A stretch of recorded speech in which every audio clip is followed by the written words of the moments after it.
Hello and welcome back to Aetheral Space 7.1 Family Matters. We're in Arc 7.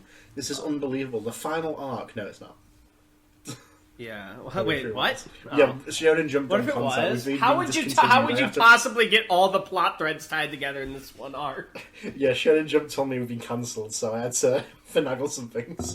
You know what you would do? You do the home stuff where it's like, oh, it's the final arc, but it's like Arc 7, Part 1, Chapter 1, Arc 7, Part 1, Chapter 2, and like you keep going down the parts and chapters. Hoping they don't know There's one this. big Arc 7. No one will ever know. That was so weird. Anyway, yes, Tanhony, would you like to give a little recap? So What recap happened of last last time. Musashi has a new goal in mind. He wants to become the Supreme. He's got his eyes set on the big chair. Yeah, that's his Naruto goal, to become Yes. Hokage of this supremacy. Indeed. And Maria's like, I'll be right there with you. And I was like, Because "Aw." things will be good for me if I get to be like buddies with Supreme. Yeah, sure, that's why she carried Smile. And then Winston was like, I won't. I hate Yeah, you, Winston Musashi. Winston was like, bye. We don't know each other that well. It's kind of weird you'd ask me to travel with you. Bye. Yeah, you're kind of a weirdo. That's kind of weird, champ. See ya. That's kind of weird. You would say that. Oh my god, streamer Winston. Hey guys, welcome back. You're giving me to my peppy mystery pains right stream. now, Musashi. Someone spoils the game he's playing in the comments. Ban 10,000 years. I have your IP address now. See you soon. We'll stream that I'll too. be visiting you. Oh my god. And then we got a glimpse Okay, of we have the to read- contenders and the Supreme himself, who found the whole thing very Yes. boring. Yes. And the Supreme's like, oh, life is boring. I'm so big. Because he was like big, right? And like pretty much Yeah. naked, except for a loincloth. Yeah, he does not care. The thing in the dark waited. It had been years since it had last felt light on its eyes, or warmth on its skin. Its awareness of those sensations had long since faded to a distant memory. The only embrace it knew was the cold and merciless grip of its prison. Its arms were bound, as were its legs. The only movement the thing was capable of was tired, sedated thrashing, through which it could eventually maneuver itself to scratch faintly on the surface of its prison. That scratch, scratch, scratch was the only voice the thing was permitted. The gag bound tight against its lips prevented anything else. Just as the thing received nothing from the world, it was not permitted to release anything back into it. Occasionally, the thing could hear its own muffled voice from outside of the prison. Occasionally, the thing could feel its prison shaking around it as it was transported to another place it would never see. Occasionally, the thing would remember the things it had done. This was the depth of its stimulus. No matter what it perceived, though, it could not affect it in the least. It might as well have been a corpse. Whenever these thoughts resurfaced, the thing would cease scratching and lie still for a time. The thing in the dark waited, and quietly hated. Yo, hot beat there. The thing in the dark waited, and quietly hated. The cradle was a pretty weird place. When Rico walked around at home, back on the streets of Malacca, is that how it's pronounced? Malacca? Yeah. He usually found himself looking down at the floor. Sometimes he felt like he ended up missing half the world like that. If someone was hiding from him up on the ceiling, he'd probably never spot them. Ever since he'd arrived on the cradle, though, Rico had found himself looking up. He supposed, given the layout, that was only natural. The cradle was spherical, a massive light point station floating in space, and the city it hosted wrapped around the inside like an inverted globe. If you looked up from any position in the city, you'd see the streets far above you, and if you looked up with a telescope, Rico was willing to bet you'd see someone else looking right back at you. There were only a few light points the size of the cradle, and Rico had never seen one as well maintained. Gleaming bronze spires and spotless white streets wrapped around the inside of the cradle, with a monorail network connecting the whole thing. Legions of maintenance automatics swept through the station at regular intervals to ensure that quality was kept consistent. You couldn't imagine how much money this place spent in a single day. Light points probably made a ton of money anyway, to be fair. Without the FTL launches they provided, the previous solutions to the lightspeed problem would mean travel between systems would stretch on for years. Even so, the costs of maintaining those systems, plus the costs of maintaining a city, it sort of made him shudder. Well, I assume they fucking tax the citizens of the city. Oh, yeah. Grams could definitely afford it, but still. A flock of doves, pecking at the grass, flew out of Rico's way as the young man strolled through the park, his hands in the pockets of his jeans. They have grass here? Is this like a biodome? God, grass in Day, the city, hours. Yeah, but it's like in space, and it's not a planet. It's like I'm assuming it's like a mechanical thing, yeah? Yeah. Okay. Day hours aboard the cradle had begun not long ago, so the park was bathed in bright light, illuminated by the glowing leaves and bark of the ever-present trees. Oh, is this like the same tech they had in Arc 4? With, like, the simulations? No, those are actual, like, leaves and trees Grass were and stuff? imported. Okay. Rico fished his hand out of his pocket and checked his wristbound script. Yep, he was definitely going the right way. The transition from park to street was nearly seamless. I just realized how fucking complicated GPS is in a universe where you can, like, travel to different planets. How do you think that translates? Leave planet is first instruction. Yeah. Well, like, because GPS is based around satellites orbiting a planet, but it's different satellites on every planet, yeah? Yeah, they wouldn't use it. Or They'd probably use a Lightpoint, different rather. system. Yeah, so you'd have to, like, switch over every time, like how you switch Wi-Fi networks. Yeah. His hands in the pocket of his jeans. Day hours aboard the cradle had begun not long ago, so the park was bathed in bright light, illuminated by the glowing leaves and bark of the ever-present trees. Oh, sorry, whoops. The transition from park to street was nearly seamless, grass becoming smooth brickwork and the trees replaced with low, towering antique lampposts. This whole district, Rico had noticed, had something of a rustic vibe. You spelled cozy wrong, idiot. A cozy hamlet like something you'd seen in a fairy tale picture book. This 10. With a Z. No, it's not. Yes, it is. You can spell Look it up either cozy way. with a Z. You can spell it either way.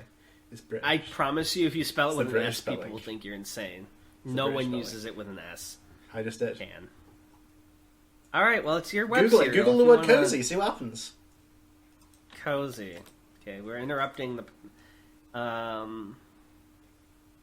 Even when I looked it up with an S, the default on Google was with a Z. Well, that's because you're in America. I'm in the UK. And alright, well, you do what you want, but I'm telling you, people are going to think that's weird if you make it an S. It's up to you, though. This guy. A cozy hamlet. This like is something you'd seen in a America-centric fairy tale fucker. picture book. I want a story about a British kid who moves to America and tries to win a spelling bee, and the struggles he faces. Because the words I would don't- intimidate them. I'd be like, huh, you don't know how to spell cozy right? There's no Z. Come here. I'll meet your temples. It's cozy, not cozy, so that makes sense. This guy. Next thing He you know, paused I'm going outside the royal. place, checked his script one last time, and stepped inside. As he opened the door, the bell above jingled. You gotta stop with this italicing every word. No, It's cool in I battle, but, like, you don't need to italics the fucking like- doorbell jingling. It emphasises the noise because it needs to be emphasised. You're stealing Serena's bit, okay? And she doesn't appreciate I'm becoming Serena as I write. it. Yeah! Prompting the pretty brunette waitress at the cafe counter to stuff away her own script as quickly as possible and adopt a customer service grin. Hi, she said cheerily, hands clasped over the apron of her uniform. Welcome to Annabelle's. Is it a table for one, sir? Rico shook his head, glancing around the room. The place seemed empty apart from himself and the waitress. All the tables empty. Table for four, if that's okay. Is that a good voice for him? Table Yeah, for pretty four. Okay.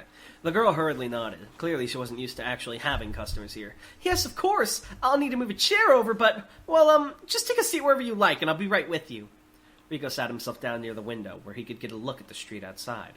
As the waitress brought a fourth chair over to the little table, she pulled a menu out from her apron and unfolded it. Can I get you a drink while you wait? She asked, smiling. From what Rico had read on the internet, this place specialized in... Oh my god, and you do specialized with an S. I can't take it anymore. It's fine. In coffee and pastries. Rico searched his brain. Can I get a coffee? Like a standard coffee? He had absolutely no idea what he was talking about. Chloe was the one who'd asked to meet up here. She'd probably have a better idea what to ask for. The waitress was good at her job. She just kept giving him that cute smile as she... What is your obsession with this waitress and how adorable she is? It's the... As she noted down. No, it's not my obsession, it's the character's obsession. From Ah. some perspective. This guy's a bit of a player. As she noted down his order on a script. One standard coffee, she chirped. I'll get that over to you as soon as I can, okay? No problemo, Rico mumbled, already looking at his script again as the girl walked away. To be honest, he was a little surprised that he was the first one here. It was more his style to be fashionably late. Sighing, he ran a hand through his dark hair. His 18th birthday had only been 2 months ago, and he'd already turned into the responsible cousin. Jingle! Rico glanced up from his script, then winced as he saw what Chloe was wearing. Frills. Frills and bows as far as the eye could see. The pale blue dress Chloe had on was so puffy and overstuffed that it looked like some kind of fabric jellyfish. Rico was surprised there weren't electrified tendrils trailing from the back. His cousin had always been into cutesy stuff, but it seemed her obsession had only intensified since the last time he'd seen her. Practicality was not a concern. The tiny blue bowler hat balanced atop her blonde head was so flimsy that Rico was surprised it didn't fly off with every step. She didn't so much as look up from her script as she came in, instead beelining straight to the table and sitting herself down. Always on their phone. Girls born after 2993. All they know is frills, jellyfish, and they phone. And they script, you mean. For a moment, Rico wasn't sure if she'd actually realized he was there or not. Then, "Hey," Chloe said, her voice bored as she stuffed the script away into a nearly invisible pocket on her dress. "You're here early." "Seems like it," Rico replied, cracking his neck. "How come?" "Just am," he shrugged. "Woke up early. Thought I should take a walk or something." Chloe yawned, covering her mouth with one hand. "How the hell can you wake up early after a trip like that?" "Well, you're here too." "Yeah, and I feel like I'm gonna drop dead," she scowled.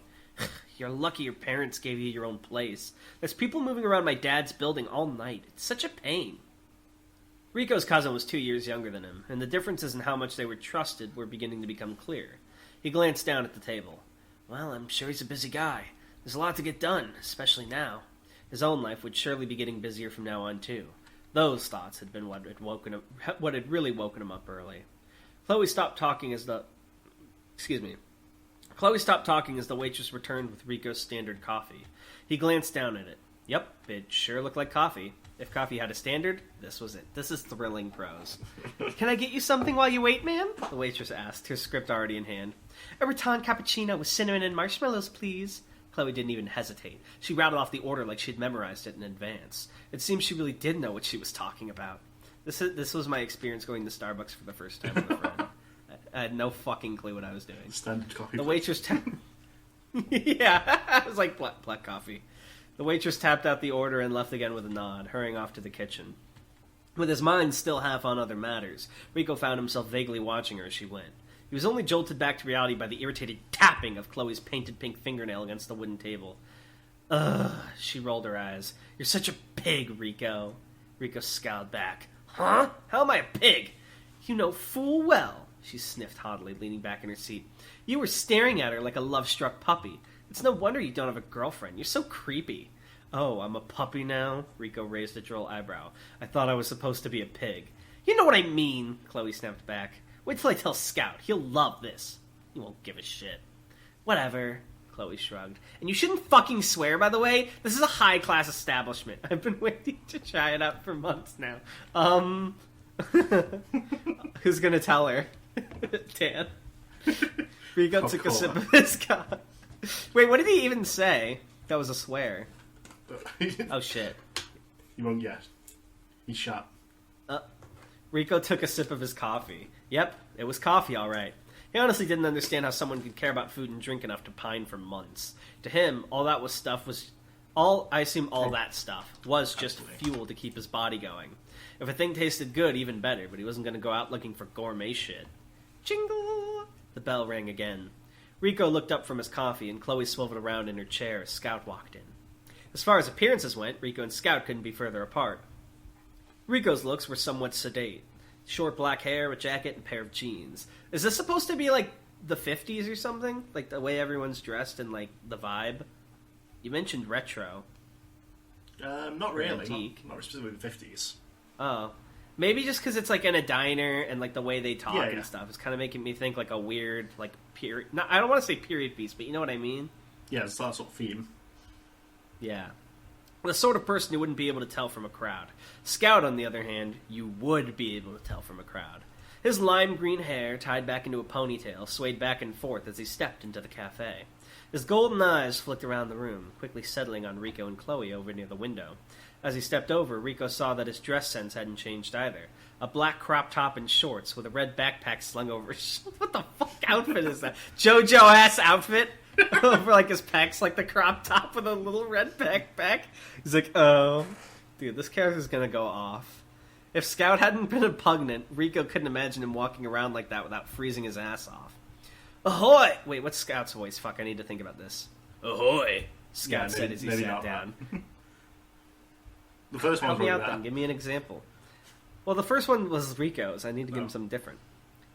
Ahoy! Scout said as he sat down, his loud voice disintegrating the cozy atmosphere the cafe had previously held. How you guys doing? I've missed you! Rico was hitting on the waitress, Chloe smirked, taking a sip of her drink, that little sipper. Before Rico could offer so much as a word of protest, Scout was already wagging an admonishing finger. That's no good, Ricky, he said with what little sternness his face was capable of. The service industry is the bowels of hell itself. You need to be respectful.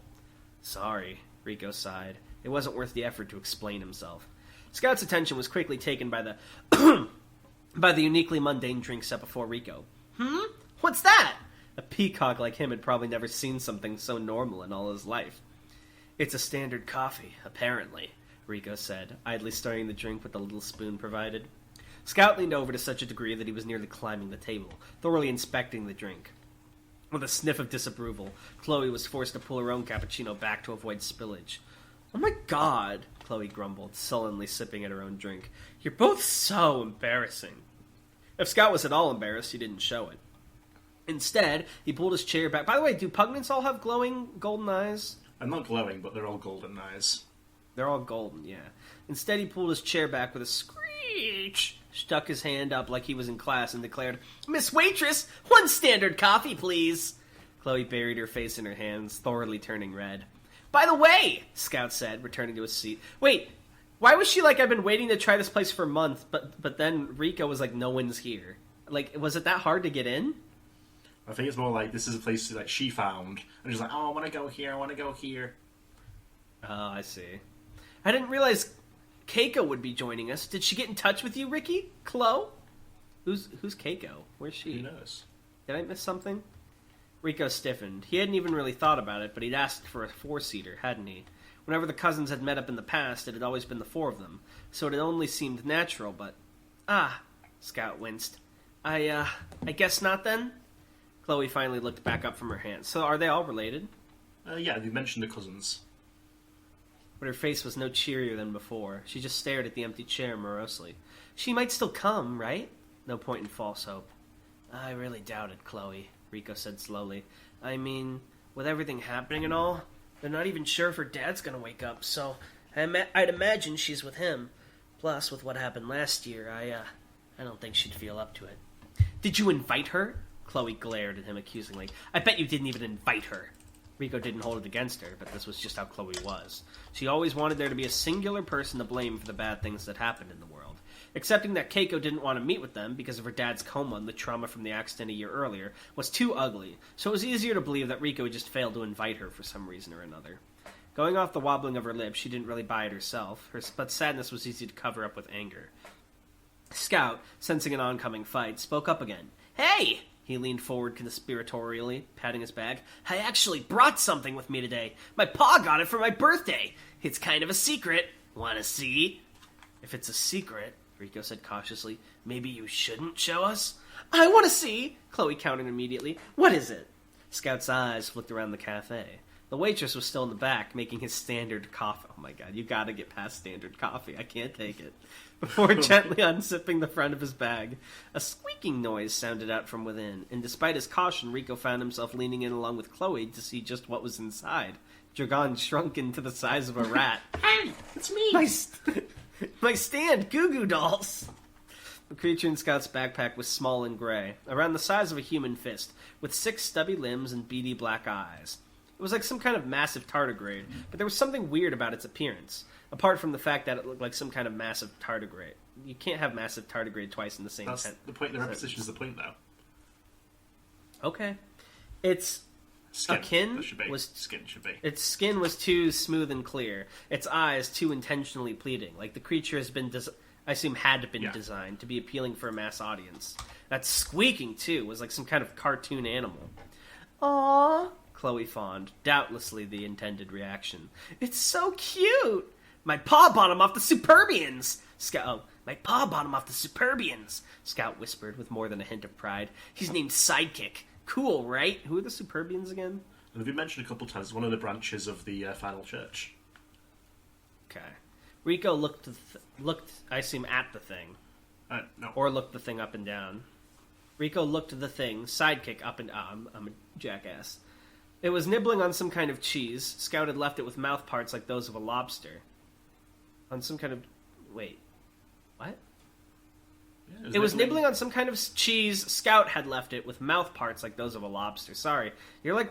I'm getting real thrown off by the way you're mixing up the sentences here.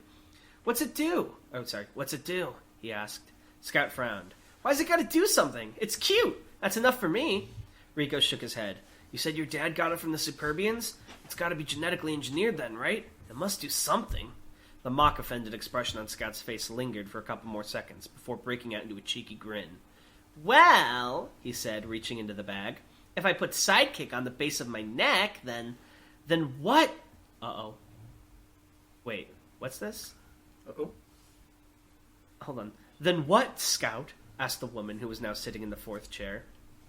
Scout quickly zipped his bag back shut. Rico jumped out of his skin. Only Chloe, who was sitting next to the woman, turned around and broke into a grin. Auntie Carla! Carla smiled, taking a swig out of her thermos. Heya, kids, she said, her vibes as mellow as usual. Having fun? She was a woman who perpetually looked a bit dusty and worn down. Dark bags underneath her dull brown eyes, her long brown hair chaotically frizzled, her dark green sweater and knee-length skirt as moth-bitten as antiques. She looked like she was on the verge of falling asleep for every hour of every day. Mood. Didn't hear you come in. What? Mood. Oh. Rico mumbled, doing his best to regain some of his dignity. How'd you know we were meeting here? Spooky, isn't it? Carla grinned lazily, tapping her nose. You've got to be more careful. Sitting around next to a window like this. You're pretty much asking to get taken out, you know. What? Wait, what? What the fuck? Rico frowned. We're not helpless. Carla was the youngest of Gramps' kids, but she still spoke to the cousins like they were little children themselves. He didn't much like being talked down to. Never said you were, Carla replied, waving the waitress off after she returned with Scout's standard coffee. That's what it is. That's what you matter ordered. If you're helpless. I know, but there's gotta be some sort of other thing you can call it. No, the standard coffee. The point is that it's a standard coffee, and that's absurd. But it doesn't matter if you're helpless or not. You get your head blown off, you're dead either way. Chloe, paling a bit, scooted her chair out of direct view of the window. Carla didn't seem to notice. She just continued to look steadily at Rico as she spoke. You looking forward to it? She asked. You're old enough to hang around for the negotiations now, right? Yeah, I figured when they mentioned they're all cousins, they must be like a mafia-esque organization. Rico shrugged, ignoring the anxiety that prospect stirred up in his body. It is what it is. You be careful, kid, Carla said, pointing at him with one of the little spoons. It's a tank of piranhas in there, seriously. Nobody'll go easy on you just because you're young. Nobody says what they mean, and everyone will want to use you to get what they want. Those are the sort of games grown-ups play. Excuse me. Despite his attempt to keep a cool demeanor, Rico found himself gulping. Carla stared at him, her dull gaze unbreaking, interrupted only when Scout elbowed him, pulling his attention back to the menu. Popcorn. Paige sighed to herself as the customers left. Her grandmother had told her that working a counter was easy as pie. Just tell the kitchen automatics what to make and then bring it out. But that didn't make dealing with customers any less nerve-wracking. She really should have just told her to find someone else. She collected up some plates, glancing outside as the soft hum of a passing monorail rang out. Times were that those things used to half-deafen you just from being nearby. The cradle really had changed over the last couple of years. The automatic following after her happily accepted the cups and plates, zooming back to the kitchen to begin cleaning. Paige I want a job that easy where I don't have to do fucking jack shit. Paige fished the script out of the pocket of her apron. Probably best to check the payment had come through okay. These people hadn't seemed like Dan and Dashers, but you could never be too careful. Her eyes scanned the text on the script, reached the digital signature, and then widened in shock. She nearly dropped the thing right then and there. Paige had never been a worldly person. She'd lived on the cradle for most of her life, and spent most of the time before that on one ship or another with her grandma. She couldn't tell you who the prominent ministers in the body were, or the state of politics, or even what the Supreme looked like. But she knew what names you didn't mess with. Oliphant read the script. Oh shit, everyone's favorite crime family. Don't you dare popcorn it back to me after reading one page, by the way. Finally, Dragon Hadrian thought, some alone time. There was no Skipper making stupid jokes, no Ruth making a racket as she trained, no Serena asking stupid questions, no Bruno being moody. Just Dragon, a sunbed, and the book he'd been saving for weeks now. When the fuck did he get a book? There's been a bit... Well, we don't know what they were doing during Arc 6. Tell me right now, what kind of books does Dragon like? Be honest. Probably like some kind of political thriller. Boring. All right. Yeah, it wasn't all perfect. The others had left him behind in the hangar with a new ship while they'd all gone off to grab supplies. Thus, Dragon was showing his precious free time with an ugly, hulking ship that took up almost all the space. It wasn't exactly the lounging by the beach Dragon had imagined while stranded on XK-12. Still, it was wow, that whole... Yeah, I know, I was fixing it. But I managed to read it properly because I'm talented. That's true. Still, it was nice to finally take a moment to breathe. Ever since Talden, it felt like they'd been rushed from place to place, with barely enough time to even register what was happening. Not that thinking about the situation did much to raise Dragon's spirits. Skipper planned to date down the Supreme. The insanity of that plan had only sunk in more and more as Dragon had time to think about it. Needless to say, it was doomed to failure. The Supreme was a Supreme for a reason. He was unparalleled. You could kill him as much as you could shoot down the sky. If he was going to be taken down, it wouldn't be by some dissident nobody had ever heard of like Skipper. If it was anyone, it would be one of the contenders. That was what they were for. Dragon's eyes scanned the pages of his book, but he wasn't really reading it.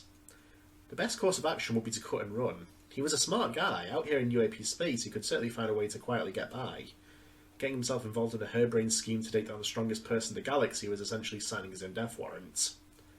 He could go right now if he wanted to.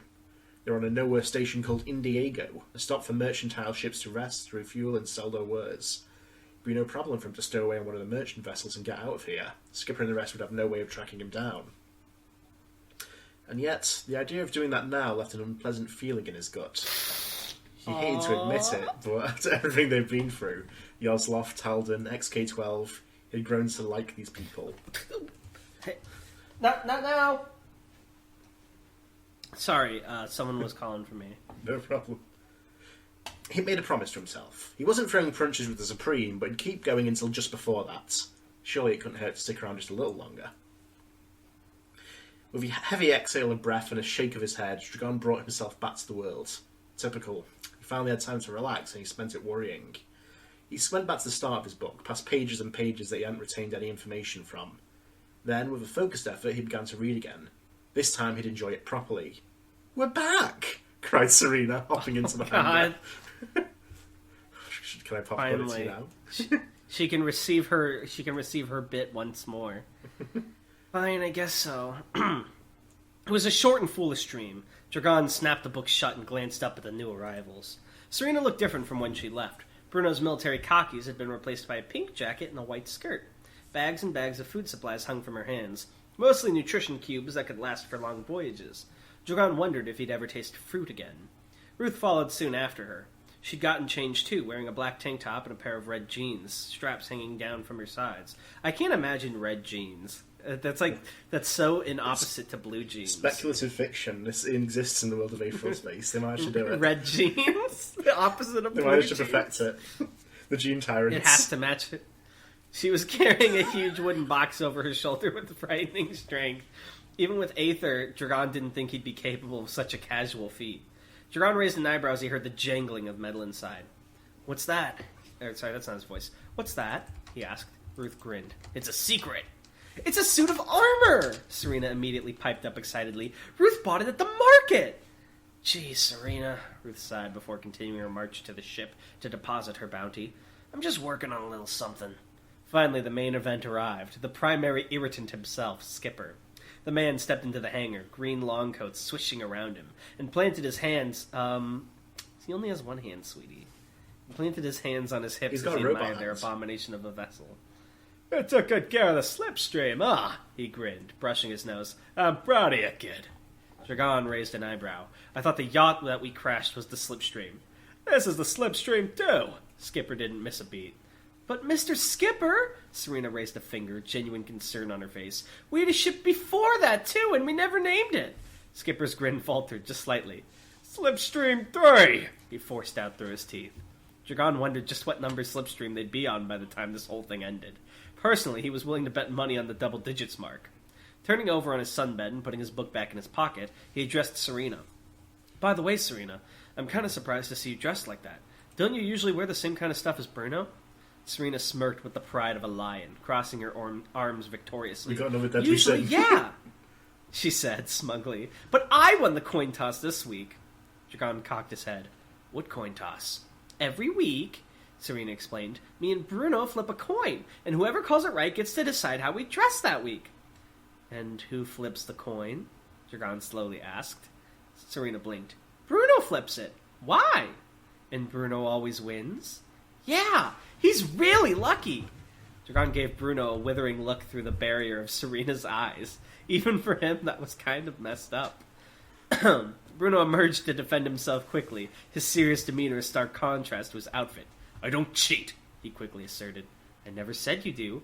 No, but you're the sort of person who cheats at things. That's why your mind would have gone there straight away.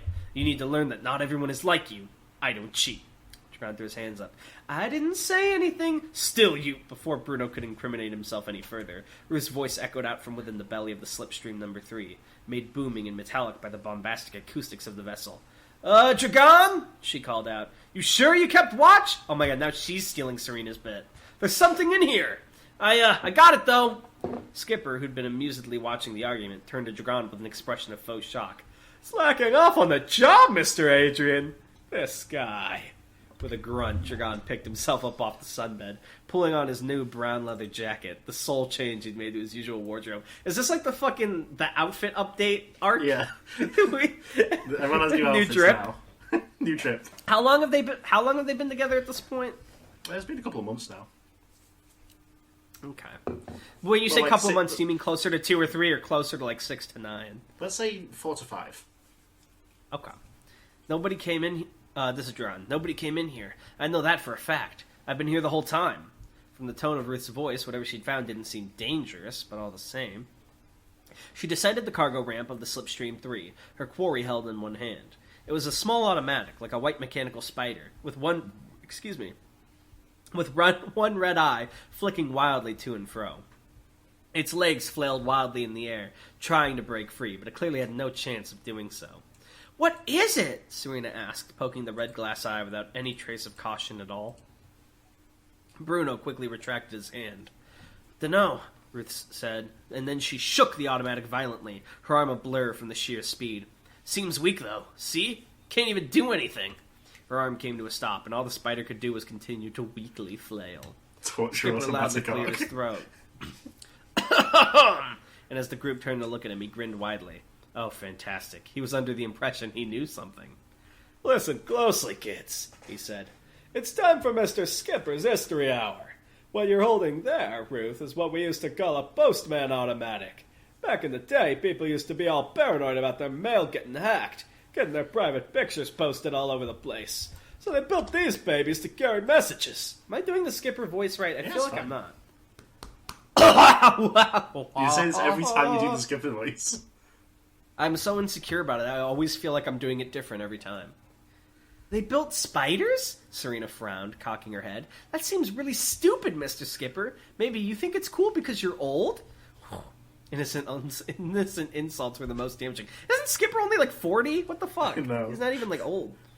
Dragon could almost see the light die in Skipper's eyes. He quickly concealed his wounded pride, though, wagging a finger. Nah. It's a useful little gizmo. Once you know where the recipient is, you send out one of these guys and they deliver the message for you. What's to stop the spider from being hacked? Well, you have to find it. So it's carrying a message? Ruth frowned, holding the thing up by one of its spindly legs. Nah, I doubt it. All it did was squeak and try to run away. It was funny, Dragon supposed. A few months ago, he'd never have dared to approach an unknown automatic like this. So close and with so little caution. What if it had weapons? What if it attacked him? With his Aether at his side and the things he'd experienced, those concerns now seemed inconsequential. I've got a feeling it's for yours truly, laughed Skipper, extending a hand. Wouldn't be much of a messenger if it went telling Randos the big scoop, right?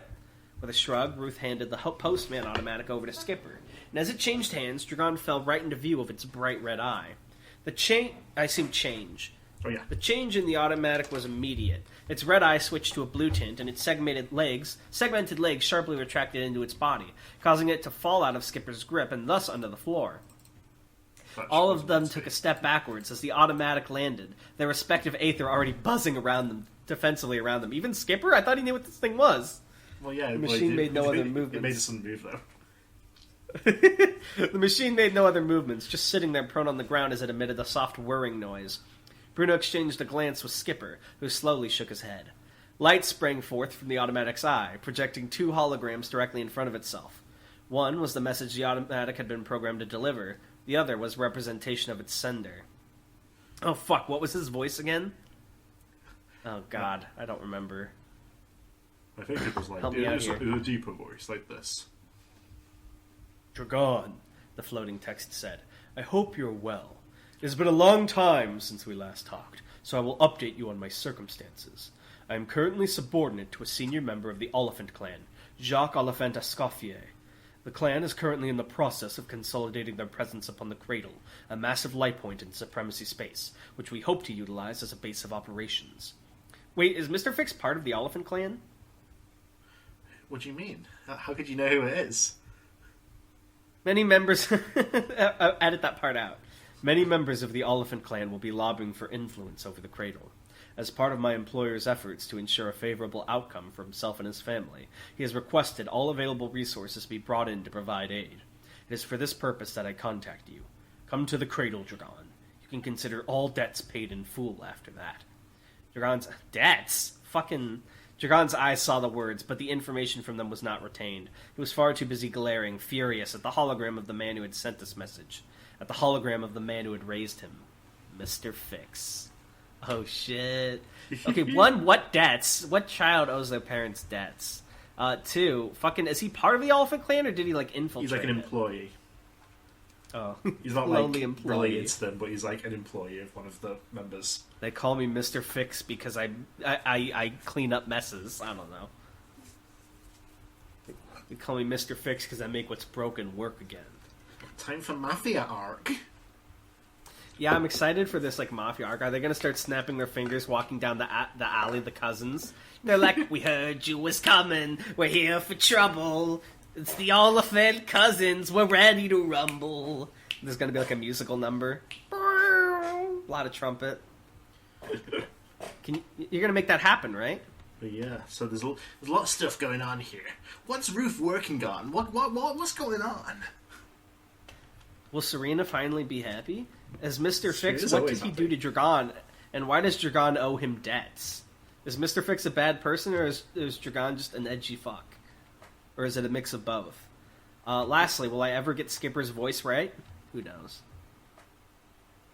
Oh my god. This arc is interesting. I felt like the beginning was a little filler. Like, I get its purpose, because I'm sure these characters will be relevant, but like once it switched back to the crew, I got invested again. Overall, pretty good chapter. But yeah, I'm very... It's cool because you brought up the Oliphants before last arc, so now it feels like we're properly following up on that. Yeah. You know what? I have a cool prediction, yeah? Yeah? The Oliphant family's about to get their shit rocked in this arc, and then fucking Forsworn cousin who was sent to Frozen Planet's going to be like the new head of the family.